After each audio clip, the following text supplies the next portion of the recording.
बाहर पूजा अगर कुछ बाहर से सामान लेने जाती तो उसके ससुर पहले ही उसकी स्कूटरी की चाबी छुपा लेते।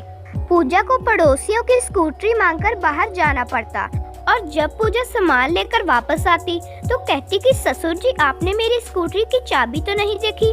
तो उसके ससुर जी ऐसे नाटक करते जैसे कि उन्हें कुछ पता ही नहीं और पहले ही चाबी पूजा के रूम में रखाते।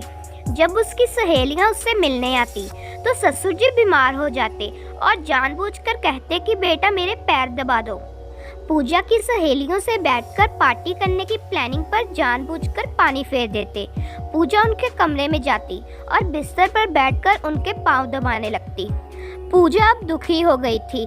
उसने अपनी माँ को ये सब कुछ बताया, लेकिन उनकी माँ ने इस बात को और किसी को नहीं बताया क्योंकि वह जानती थी कि पूजा का पति राहुल काफ़ी अच्छा लड़का है।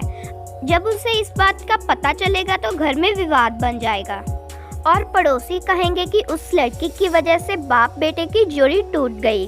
पूजा की माँ ने कहा कि बेटा अब जैसा भी हो रहा है तुम्हें संभालना है, मैं तो तुम्हारे साथ बात करके हाल चाल ही पूछ सकती हूँ। पूजा इतनी दुखी हो गई थी कि उसने अपनी बुआ से बात करना ही बंद कर दिया। जब भी कॉल आती तो पूजा उठाती नहीं और बाद में मैसेज करके कह देती कि मैं काम कर रही थी, बुआ जी मुझे माफ़ कीजिए, मैंने आपका फ़ोन नहीं उठाया। उसने बुआ के साथ करीब 15 से 20 बार ऐसा किया, लेकिन बुआ भी जानबूझकर उसको फ़ोन करती जाती। एक दिन पूजा अपने कमरे के बाथरूम में नहा रही थी और अपने कमरे का दरवाज़ा खुला ही रखती। नहाते नहाते पूजा को लगता कि उसके कमरे में कोई आया है, तो वो कमरे के बाथरूम के दरवाजे से थोड़ा सा देखती है तो अंदर ससुर जी होते हैं।